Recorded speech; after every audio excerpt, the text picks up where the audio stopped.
은혜 받으실 말씀은 시편 96편입니다.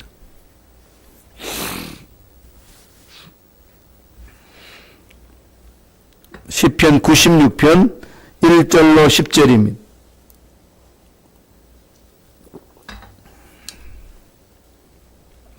시편 96편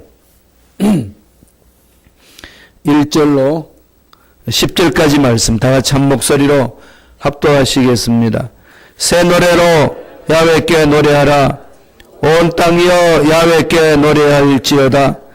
야훼께 노래하여 그의 이름을 송축하며 그의 구원을 날마다 전파할지어다. 그의 영광을 백성들 가운데에 그의 기이한 행적을 만민 가운데에 선포할지어다. 야훼는 위대하시니 지극히 찬양할 것이요 모든 신들보다 경외할 것이며 만국의 모든 신들은 우상들이지만 야훼께서는 하늘을 지으셨음이로다. 존귀와 위엄이 그의 앞에 있으며 능력과 아름다움이 그의 성소에 있듯 만국의 족속들아 영광과 권능을 야훼께 돌릴지어다. 야훼께 돌릴지어다. 야훼의 이름에 합당한 영광을 그에게 돌릴지어다. 예물을 들고 그의 궁정에 들어갈지어다. 아름답고 거룩한 것으로 야훼께 예배할지어다. 온 땅이여 그 앞에서 떨지어다. 모든 나라 가운데서 이러기를 야훼께서 다스리시니 세계가 굳게 서고 흔들리지 않으리라. 그가 만민을 공평하게 심판하시리라 할지로다. 아멘. 이 말씀으로 성도가 불러야 할 노래, 그 성도가 불러야 할 노래라는 제목으로 내 말씀을 나누겠습니다. 지금 대한민국의 남북이 평창 동계올림픽 이후에 많이 이렇게 화해하고 평화를 만들어가는 분위기입니다. 북한에 가수들이 많이 내려와서 노래도 하고 서로 교류를 했습니다. 이제는 한국에서 이 가수들이 노래 부르러 갑니다. 그래서 수많은 사람들이 올라가요. 그런 중에 가수를 누굴 선정하느냐 보니까 국민의 가수 조용필, 그 조용필이가 제일 먼저 뭘 히트쳤는지 아시나요? 잘 모르시죠? 돌아와요 부산항. 각자의 그냥 히트친 노래가 있어요. 그걸로 인해서 지금 가장 또 이 젊은 가수들 팀들이 또 올라갑니다. 이렇게 뭐 구성이 돼가지고 올라가는데 각자의 가수들에게 특징적인 노래가 있잖아요. 그들이 부르는 노래예요. 우리들이 노래방 가면 자기가 부르는 18번 노래가 있습니다. 그죠? 한국 뽑죠.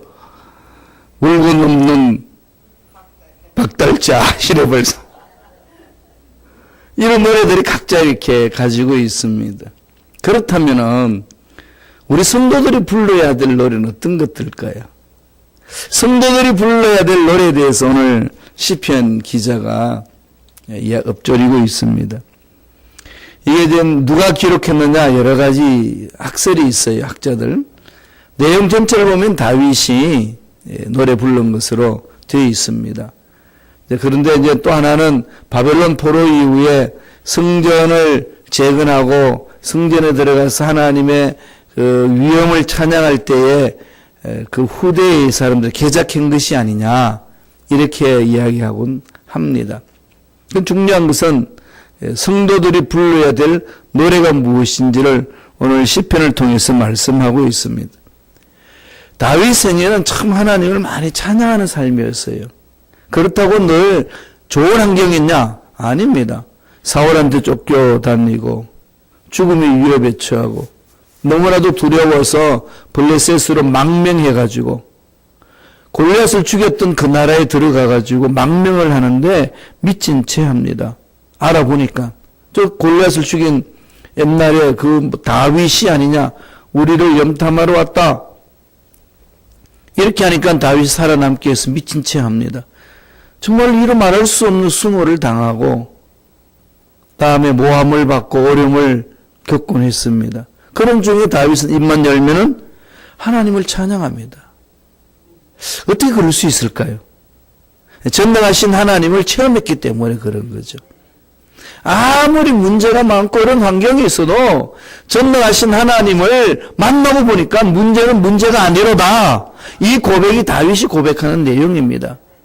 특별히 다윗의 절정적으로 하나님을 찬양하며 춤춘 사건이 있죠. 오벳 에돔에서 블레셋한테 뺏겼던 그 법궤를 오벳 에돔에 두었는데 그 오벳 에돔에서 두었던 법궤를 예루살렘으로 가져올 때였습니다. 수천 명이 모여 있고 수백 명이 앞장선 그 제사장들 찬양 담당하는 자들이 찬양을 합니다. 그 찬양하면서 예루살렘으로 들어오는데 이루 말할 수 없습니다. 다윗의 그 마음이 너무 기뻐서. 그래서 하나님을 막 찬양하고 막 덩실덩실 춤을 춥니다. 그래서 성경은 뭐라고 표현했나요? 너무나도 춤에 집중하다가 보니까 자기 바지가랑이가 내려가는 줄도 몰라요. 온전하게 하나님께 집중하는 그 다윗의 모습을 보여줍니다. 그러면서 이제 찬양하는 노래가 오늘 이 96편에 구체적으로 이야기를 하면서 하나님의 백성으로서 하나님께 선택받은 백성으로서 하나님을 찬양할 노래가 있다는 겁니다. 어떻게 하라고 가르쳐 주나? 이건 저와 여러분들이 예배 들어올 때마다 불러야 될 노래예요. 첫째로 새 노래로 찬양하라 그럽니다. 새 노래로 이 해석을 잘해야 돼요. 새 노래로 찬양하라. 이 말은 무슨 말이냐는 거죠. 오늘 시편 96편 1절 볼까요? 다 같이 우리 한 목소리로 천천히 읽겠습니다. 새 노래로 야훼께 노래하라. 온 땅이여 야훼께 노래할지어다. 새 노래로 야훼를 찬양하라는 거죠. 날마다 새 노래를 찬양하려면 노래를 어떻게 해야 되나요? 날마다 새롭게 만들어야 되나요? 이 새 노래로 찬양한다는 이 새 노래가 뭘 말할까요?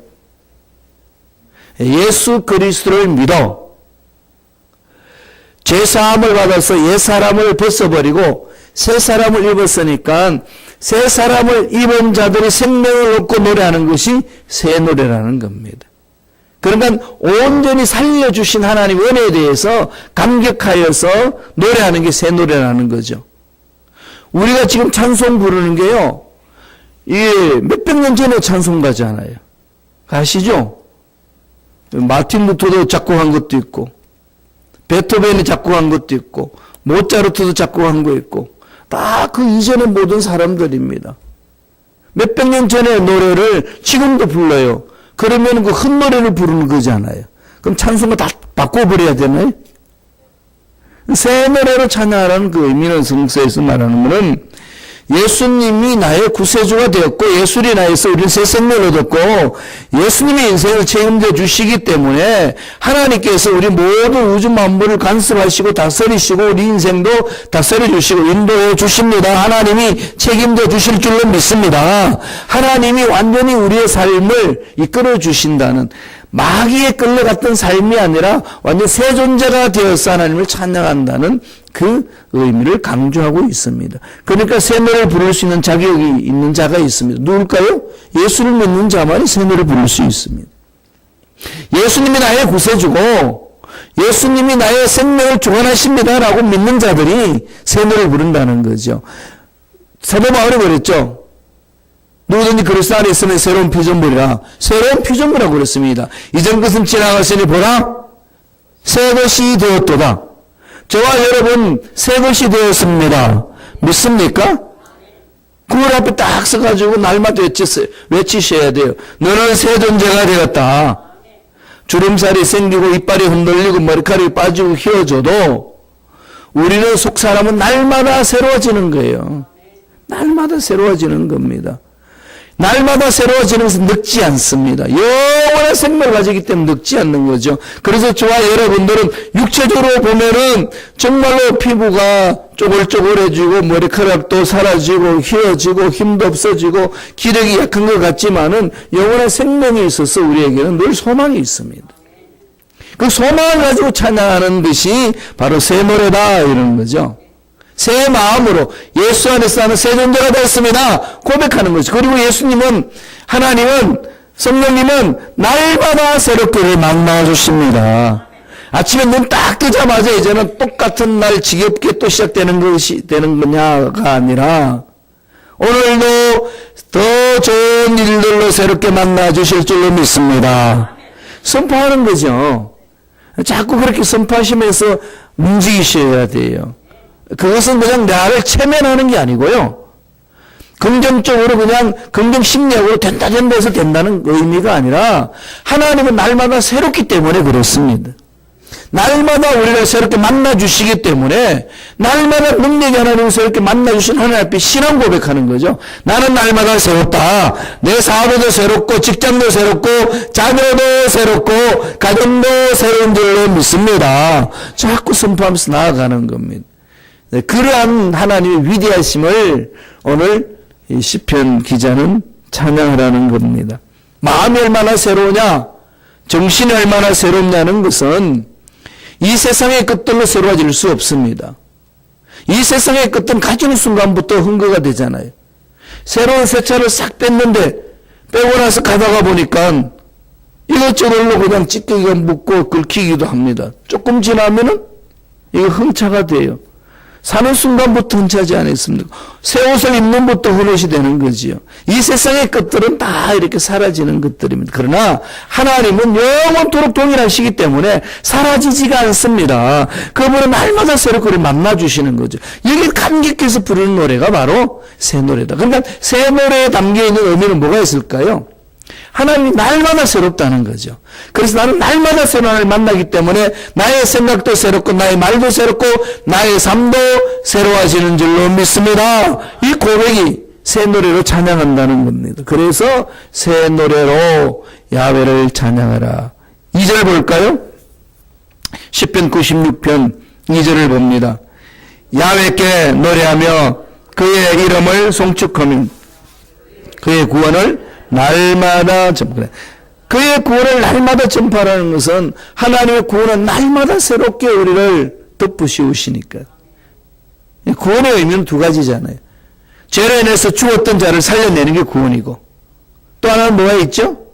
살아난 우리들이 날마다 예수를 닮아가는 삶. 예. 그래서 사도 바울은 성경을 보면은 성경에서 바울이 강조하는 것은 이 구원에 대해서 세 가지 시제를 얘기를 합니다. 구원을 받았다. 구원을 이루라. 그 다음에 구원을 이루리라. 받았다, 이뤘다는 것이고 지금 이루어간다는 것이고 앞으로 완성될 것이라는 겁니다. 먼저는 구원을 받았다는 구원의 확신을 말하는 것이고 구원을 이룬다는 것은 날마다 구원을 체험하면서 나아가는 거죠. 구원이라는 뭐였어? 죄에서 벗어나는 것이고 두려움에서 벗어나는 것이고 영혼의 잘됨같이 범사가 잘되며 강건한 복을 누리는 것을 말합니다. 삼박자 축복, 삼박자 구원이 바로 구원이지 않습니까? 온전한 구원을 이룬다는 거죠. 그리고 이루리라, 마지막에 이루리라는 건 뭘 말할까요? 백보자 앞에 심판 앞에 섰을 때에 하나님의 심판 앞에 섰을 때에 영화롭게 된다. 완전한 자로 영화롭게 거룩해지는, 구원해지는, 구원받는 것을 말합니다. 그래서 지금은 어떤 걸까요? 구원을 이루어가는 거죠. 그래서 그의 구원을 날마다 찬양하는 겁니다.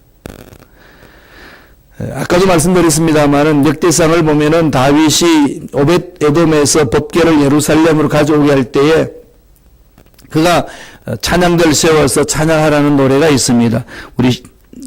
제가 읽어드릴게요. 역대상 16장 8절에 보면은 너희는 야훼께 감사하며 그의 이름을 불러 아뢰며 그가 행하신 일을 만민 중에 알릴지어다.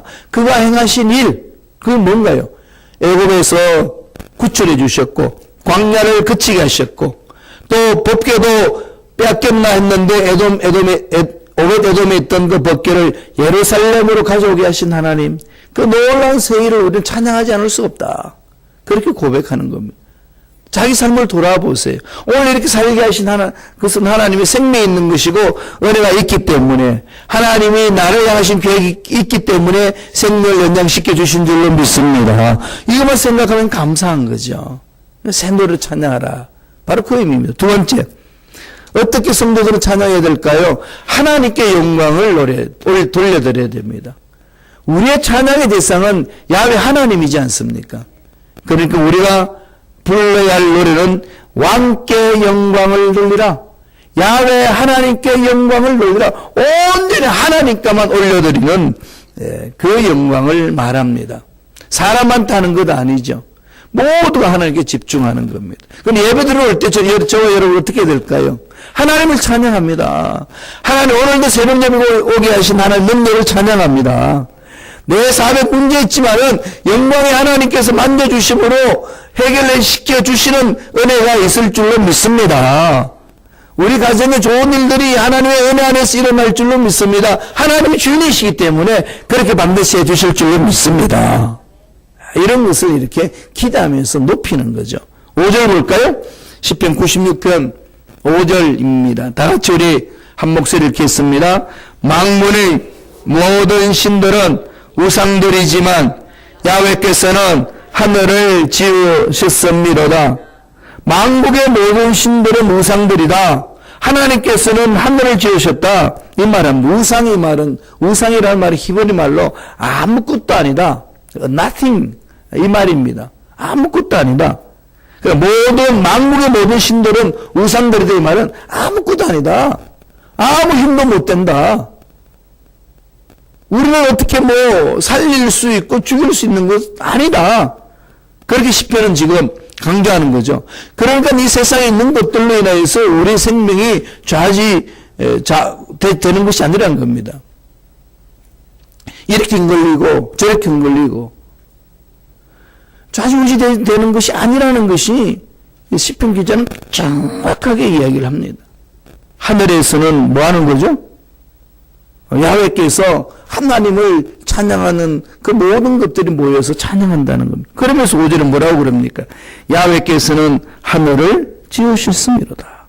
아무것도 아닌 이 세상 것들의 이해보다도 살아계신 하나님이 모든 것들을 관습하기 때문에 내 인생에 아무리 문제가 많단다 할지라도 전능하신 하나님이 만지시면은 문제 안 된다. 그러니까 우리들이 해야 될 일은 뭔가 하나님의 영광을 높이려는 겁니다.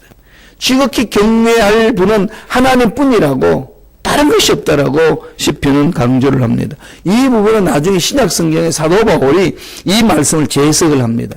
한번 읽어볼까요? 고린도전서 8장 4절입니다. 고린도전서 8장 4절 다 같이 한 목소리 읽습니다. 우상은 세상에 아무것도 아니며 또한 하나님은 한 분밖에 없는 줄 아노라. 아무리 우리를 넘어뜨리려고 우리를 괴롭힌 악한 마귀들이 문제를 놓고 괴롭혀도 아무것도 아니라는 겁니다. 하나님이 간섭하시는데 그럼 온전히 저와 여러분들 해야 될 일이 뭘까요? 하나님께만 집중하는 거예요. 전능하신 하나님께만 집중하는 겁니다. 하나님이 간섭해 주십니다. 하나님이 주인이십니다. 이 고백이에요. 그래서 해야 될 일은 하나님 홀로 영광 받으시옵소서. 높여드리는 겁니다. 7절 볼까요? 시편 96편 7절을 다 같이 우리 한 목소리 읽겠습니다. 만국의 족속들아 영광과 권능을 야훼께 돌릴지어다. 야훼께 돌릴지어다. 하나님의 임재를 체험하면서 하나님을 이렇게 자꾸 높이는 거죠. 예배 드리러 오는 저와 여러분은 무엇을 얻기 위해서 오는 게 아니고 하나님을 높이기 위해서 오는 거죠. 하나님을 높이고 하나님께 영광을 돌리면은 하나님이 위대한 영광이 임재할 때에, 하나님을 찬양하고 높이는 그 삶에 하나님이 임재할 때 어떤 일이 일어날까요? 하나님이 임재하면 거룩한 능력이 임재하기 때문에 문제는 해결되는 겁니다. 악한 마귀들은 쫓겨나가는 겁니다. 병은 치유되는 거예요. 하나님, 우리 가정에 하나님의 영광이 임재하여 주옵소서. 이렇게 기도할 때는 하나님을 찬양하는 겁니다. 하나님 높이는 거죠. 그 높이는 그 임재가 오므로 내 마음속의 불안도 사라지고 두려움도 사라지고 앞날의 문제도 해결되는 은혜가 임한다고 오늘 시편은 우리에게 가르쳐주고 있습니다. 그럼 답답하고 힘들면요, 하나님의 위대하심을 묵상하면서 자꾸 찬양하세요. 높이세요. 족속들아 영광과 근능을 야훼께 돌리라. 야훼가 책임진다. 9절 보세요. 9절 한번 다 같이 읽어볼까요? 한 목소리로. 아름답고 거룩한 것으로 야훼께 예배할지어다. 온 땅이여 그 앞에서 떨지어다. 아까도 말씀드렸습니다만은 야훼의 영광은 하나님의 임재를 표현하는 거죠. 하나님 홀로 영광 받으시옵소서. 하나님의 그 영광 임재를 우리가 찬양합니다. 이 예배 공동체 임재를 사모하시면서 하나님을 찬양하면은 그 임재 속에 들어갈 때 오는 은혜는 이루 말할 수 없습니다. 어떻게 거부할 수 없는 그 힘이 이렇게 우리를 사로잡지 않습니까? 여러분 어떤 여행 가셔가지고 특별히 미국에 가면은 그랜드 캐년 거기 가게 되면은 어마어마한 이 규모로 우리 눈앞에 팍 펼쳐지면 입에서 뭐가 나오죠? 에이구 그 정도로요? 이런 말이 나오나요? 와, 그죠? 그게 너무 이게 경이로울 때는 몸이 막 떨리지 않습니까? 하나님의 임재를 체험할 때 그렇습니다. 와, 높이는 거죠? 홀로 영광 받으시옵소서. 하나님의 영광 받으시고 그 영광으로 우리에게 임재하는 그 은혜 속에 들어갈 때는요, 말할 수 없는 그 감동과 감흥이 있습니다. 그걸 체험하는 거예요. 마지막으로 성도들이 불러야 될 노래는 왕의 다스림을 선포하라는 겁니다. 왕이 다스리신다. 왕이 우주 만물을 다스리신다. 왕이 관리하신다. 이 다스림, 라다. 이 말은 하나님이 인간을 창조하시고 아담과 하와에게 하나님이 다스릴 수 있는 권세를 그에게 부여해 주셨습니다. 그게 창세기 1장 28절에 나오죠? 생모가 모든 것을 다스릴지니라. 이 히브리 말로 라다입니다. 이건 왕이 나라를 다스릴 때 쓰는 용어예요. 왕이 통치할 때 쓰는 용어입니다. 렌, 다음에 rule over. 간섭하신다는 거죠. 책임을 지신다는 거죠. 그럼 하나님이 이 우주 만물을 다스리심을 우리가 믿고 선포합니다. 그게 불러드릴 노래라는 겁니다. 문제를 바라보고 이 문제 앞에 뜨는 우리가 아니라 하나님, 우주 만물 창조처럼 전능하신 하나님께서 이 문제를 다스린 분이신 줄로 믿습니다. 찬양하는 거죠. 그러면 문제를 가지고 주님 앞에 나와서도 이 문제를 다스릴 하나님을 찬양할 때 찬양 받으시옵소서. 어떤 상황에 있든지 야훼를 높일 수가 있다는 겁니다. 다스리라. 10절에 있습니다. 다 같이 한번 볼까요? 한 목소리 천천히 읽겠습니다. 모든 나라 가운데서 이러기를 야훼께서 다스리시니 세계가 굳게 서고 흔들리지 않으리라. 그가 만민을 공평하게 심판하시리라 할지로다. 다스리시는 거죠. 하나님이 다스리니까 굳게 서는 겁니다. 하나님이 우리 가정을 다스리면 우리 가정이 행복은 굳게 세워지는 것 아니겠습니까? 하나님이 사업장을 다스리시면 사업장은 굳어집니다. 견고해지는 거죠. 하나님이 교회 공동체를 다스리시면은 교회 공동체가 견고해집니다. 이런 문제 저런 문제 일어나도 견고해지는 거죠.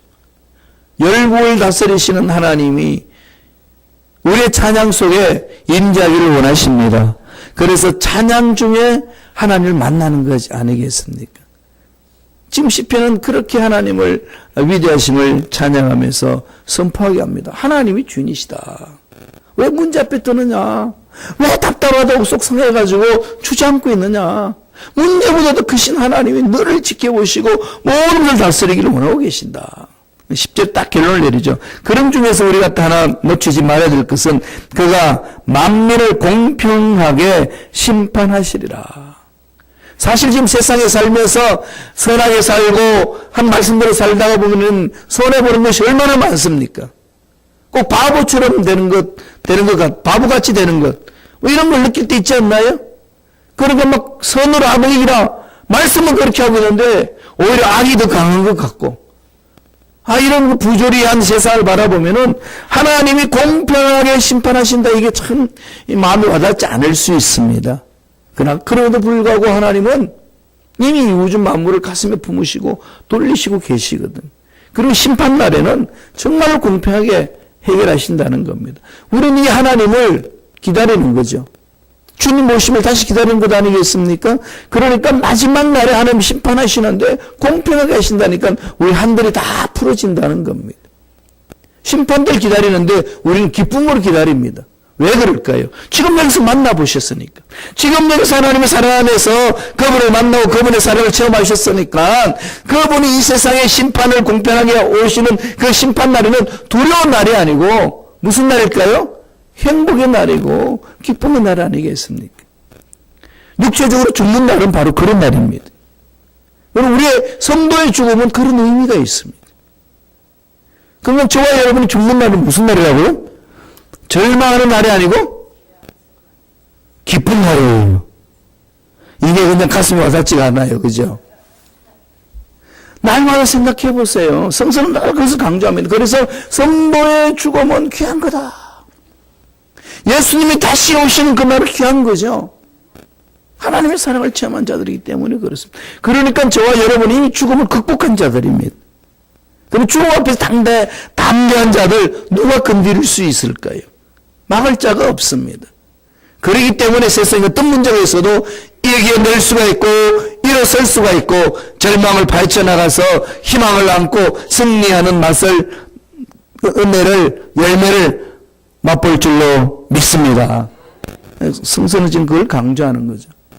요한계시록도 결론은 그거지 않습니까? 예수님이 승리자십니다.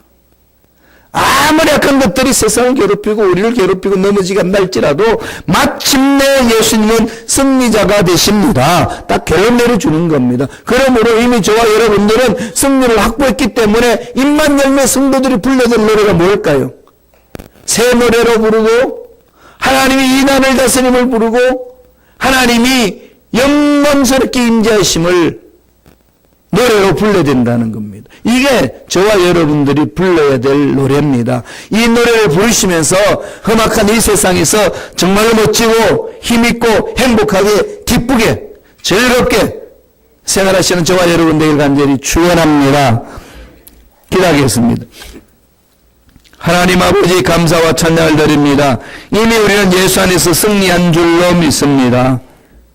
이미 예수 안에서 승리한 우리들은 문제가 있고 힘든 일이 있어서 미혹받아 넘어지고 자빠지고 죄를 범한다 할지라도 이미 예수 안에서 재씻음 받고 다시금 회개하고 일어설 수 있는 용기를 하나님으로부터 받은 줄로 믿습니다. 문제 앞에 떨지 말게 도와주시고 주님 십자가를 바라보며 담대히 믿음으로 일어서서 전진해 나가는 일꾼들 되기로 와 주옵소서. 7번 넘어질지라도 의인은 8번째 일어난다고 말씀하셨사오니 끊임없이 믿음으로 일어서서 하나님의 뜻대로 멋지게 살아내는 우리 모두가 되게 축복하여 주옵소서. 예수 이름으로 명하노니 우리의 안면을 방해하고 넘어지게 하고 말씀에 서지 못하게 하고 하나님의 위대하심을 체험하지 못하도록 우리 입을 막아버리는 모든 원수마귀들은 떠나가여 주어다. 새 노래로 하나님을 찬양합니다. 새 노래로 하나님께 영광 돌립니다. 새 노래로 하나님 위대하심을 선포하며 갑니다. 주여 홀로 영광 받아주시고 인자하여 주옵소서. 은혜 감사하여 예물 드리며 드린 성길 기억해 주시고 물질적으로 어려움당하지 않도록 물질 속에 임자하여 주셔서 저 노래복이 넘쳐날 수 있도록 축복하여 주옵소서. 감사하고 예수님의 이름으로 기도드리옵나이다. 아멘.